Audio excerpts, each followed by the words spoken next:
Hello, folks, and I am here to show you something and let you know a little bit more about myself and my family and whatnot.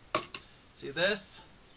This is Fosrenol, lanthanum, lanthanum carbonate. It is a medicine that is kind of like Tums in terms of its consistency. You chew them up after meals, and it binds the phosphorus you take when you're eating. Now, for the majority of us, phosphorus isn't really a big deal. But for those who have kidney failure, such as my wife, too much phosphorus can kill you. It can cause skin lesions. It can cause calciphylaxis. Too much phosphorus, phosphorus is in pretty much everything, but too much of it is very, very, very deadly to you if you have kidney failure, because it's not something that you can really filter out too much with dialysis. Very little bit you can, but not much. And without dialysis, it's even worse. So, this is essentially almost like Super Tums, because Super Tums is calcium carbonate and does something similar, except for it has extra calcium in it, obviously. Now, the thing that sucks, and the thing that really pisses me off, is how much do you think this bottle is? How much am I holding in my hands right here? Well, it says 45 tablets, right? Well, what if I were to tell you that just one tablet in that bottle of 45 is about $10? So if you do the math, this is $450 worth of phosphorus binders.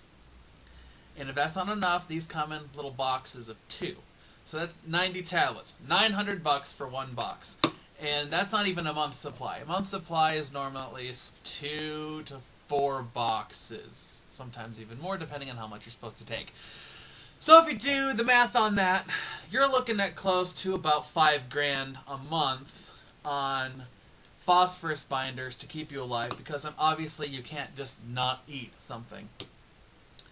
Now here's what fucking pisses me off.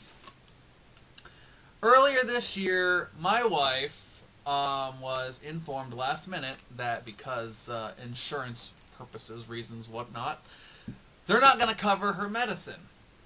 They don't think it's necessary. Medicine that without her taking it will kill her. Basically medicine that keeps her alive. And we contacted the company, and this is really stupid, okay?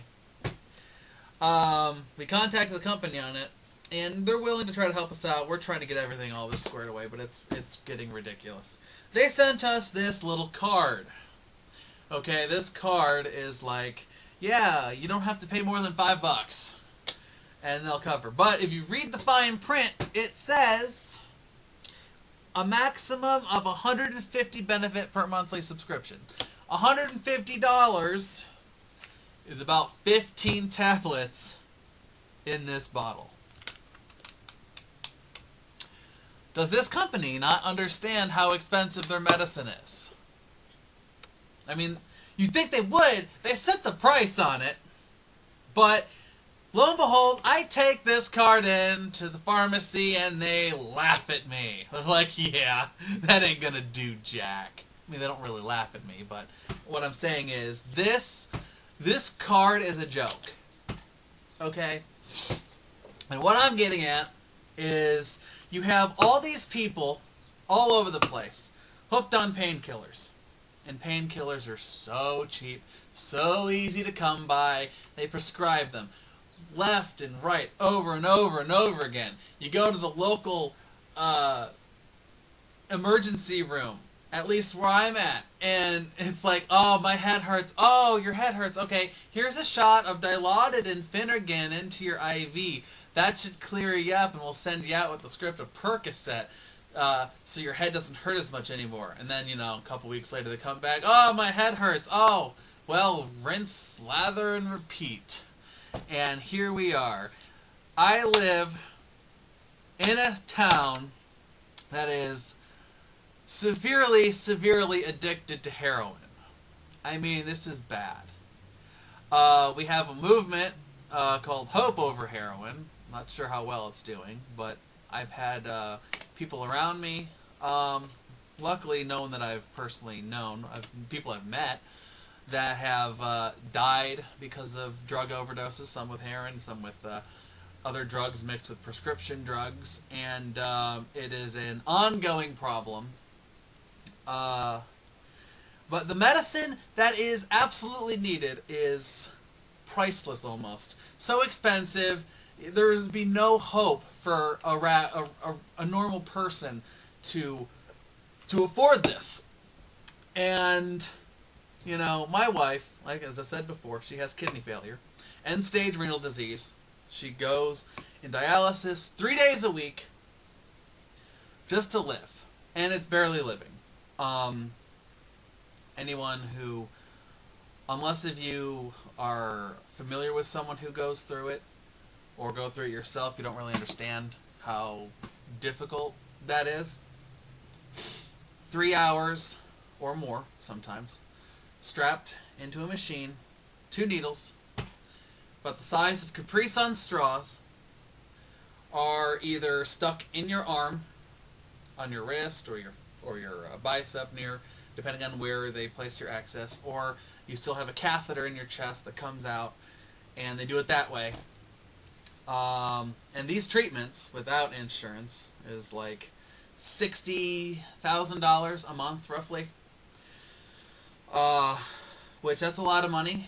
It's definitely a lot of money to go through, even with insurance purposes. That's setting the price rather high just to keep someone alive. Yeah, and even with the dialysis and whatnot, you have to take phosphorus binders when you eat because pretty much everything has phosphorus in it, and too much phosphorus, regardless of if you're in the machine or not, can kill you. So the fact that the insurance company is putting their foot down and saying, no, you don't need this to survive, we don't think it's worth it, is bullshit. And this is a prime example of what is wrong with our insurance system and our hospital systems. Wanted to get to this point, I don't know, but it is frustrating to say the least. And I really, really, really don't know what to do about it. I'm doing as best I can to try to get all this squared away. The social workers are trying to get everything fixed up. And hopefully within a month we'll get this taken care of. But in the meantime, my wife has to suffer because they decided to not only say that this wasn't going to be covered, but the pharmacy that actually took care of it didn't let us know until last minute. So now we have to scramble because she's completely out. You know, had to get a backup prescription of something else, which was still about $1,000, and you know, minus the insurance and stuff, obviously. You know, but you know that medicine was still buku expensive. And, you know, even then we don't know if that's going to work because she's taken Fosla before and that didn't really help her. So, but, yeah. So, I'm kind of really pissed off about the insurance system. I think it's stupid. And it makes you wonder why everyone tries to say that our system is so much better than all the other countries in the world. You know.